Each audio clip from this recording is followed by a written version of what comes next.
बिस्मिल्लाहिर्रहमानिर्रहीम। अस्सलाम वालेकुम। व्हाट इज़ एलएलएम की सीरीज़ के सेशन नंबर 34 के अंदर मैं आपको खुशामदीद कहता हूँ। आज के सेशन से इंशाअल्लाह हम सिमेंटिक सर्च और रैग यानी रिट्रीवल ऑगमेंटेड जनरेशन को एक्सप्लोर करना शुरू करेंगे। सर्च वो पहली फील्ड थी जिसके अंदर लैंग्वेज मॉडल्स को इस्तेमाल किया गया।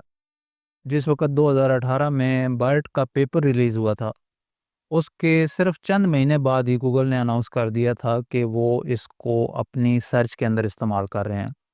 इसके बाद माइक्रोसॉफ्ट ने भी पिछले साल से बिंग के अंदर लैंग्वेज मॉडल्स का इस्तेमाल शुरू कर दिया है। तो इससे भी ज़ाहिर होता है कि ये मॉडल्स सर्च के लिए यूज़फुल हैं।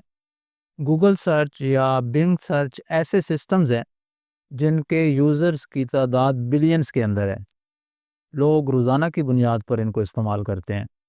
लोग अपनी डेली लाइफ में या अपने बिजनेसेस के अंदर गूगल पर इन्हिसार करते हैं और गूगल या दूसरे सर्च इंजन्स अब लैंग्वेज मॉडल्स को इस्तेमाल कर रहे हैं, उनको अपने सिस्टम्स के अंदर शामिल कर चुके हैं।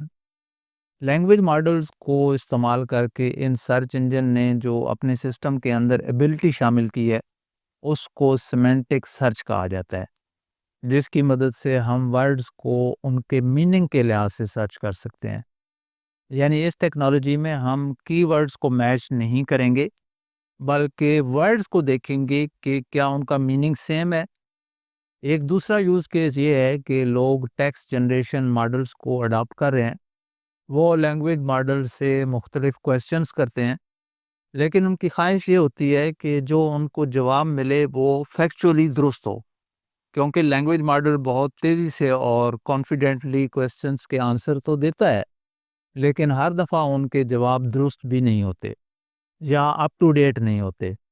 मॉडल कई दफ़ा हमें गलत इन्फॉर्मेशन दे देता है, जिसको हेलुसिनेशन कहा जाता है।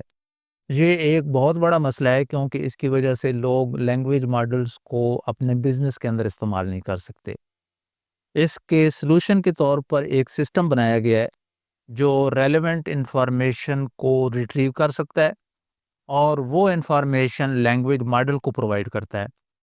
इस तरह वो लैंग्वेज मॉडल को फैक्चुअल आंसर्स जनरेट करने के अंदर मदद करता है।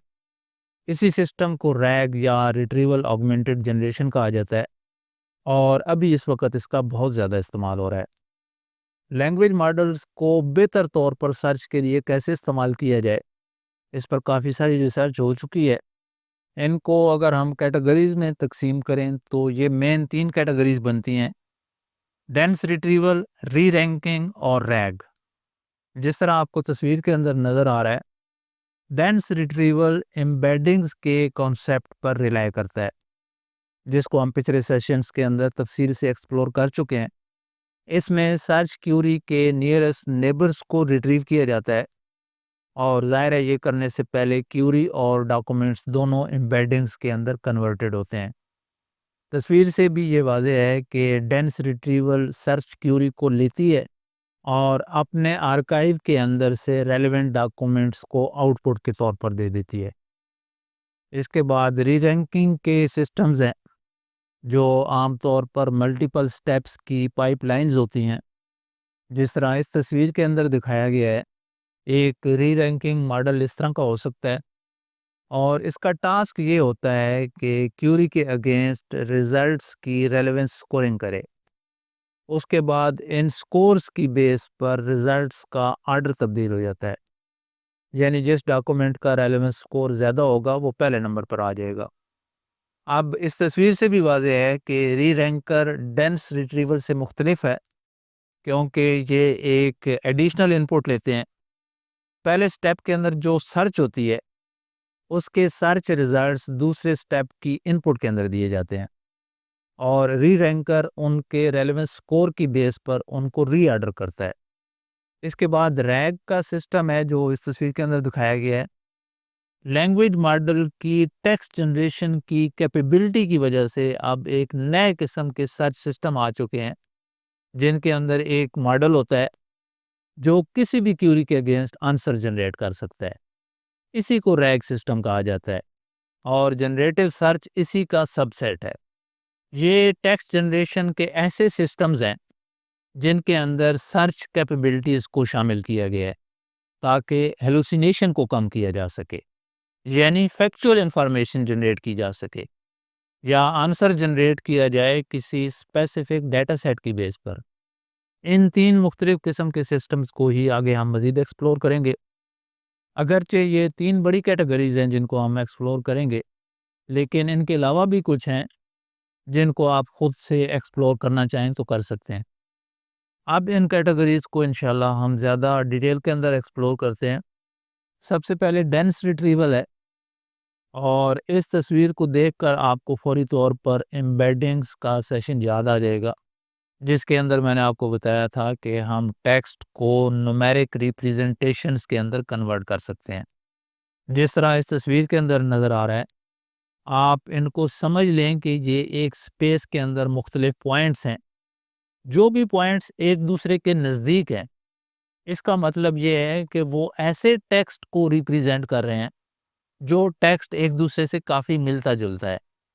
تو اس ایگزامپل کے اندر ٹیکسٹ 1 اور ٹیکسٹ 2 ایک دوسرے کے سملر ہیں کیونکہ وہ ایک دوسرے کے نزدیک ہیں، لیکن ٹیکسٹ 3 ان سے سملر نہیں ہے کیونکہ وہ ان سے کافی دور ہے۔ یہی چیز ہم ایمبیڈنگز کے سیشن کے اندر بہت تفصیل سے دیکھ چکے ہیں۔ یہی وہ پراپرٹی ہے جس کو استعمال کر کے سرچ سسٹمز بنائے جاتے ہیں۔ جب بھی یوزر کوئی چیز سرچ کرتا ہے، یعنی سرچ کیوری آتی ہے، ہم اس کیوری کو امبیڈ کرتے ہیں، یعنی اس کو بھی اسی سپیس کے اندر لے کے جاتے ہیں جہاں پر ہماری تمام ٹیکسٹ ریپریزنٹیشنز موجود ہیں۔ اس کے بعد بالکل سادہ سا کام ہے، ہم نے یہ دیکھنا ہے کہ اس سپیس کے اندر ہماری کیوری سے نزدیک ترین ڈاکومنٹس کون سے ہیں، اور وہی سرچ ریزلٹس ہوں گے۔ اب اس تصویر کے مطابق ہماری سرچ کیوری کے جو نزدیک ترین ڈاکومنٹ ہے وہ ٹیکسٹ 2 ہے، یعنی یہ بیسٹ ریزلٹ ہے۔ اس کے بعد ٹیکسٹ 1 آتا ہے۔ اب یہاں پہ 2 سوال پیدا ہو سکتے ہیں، کیا ٹیکسٹ 3 ابھی بھی ریزلٹس کے اندر ریٹرن کیا جا سکتا ہے؟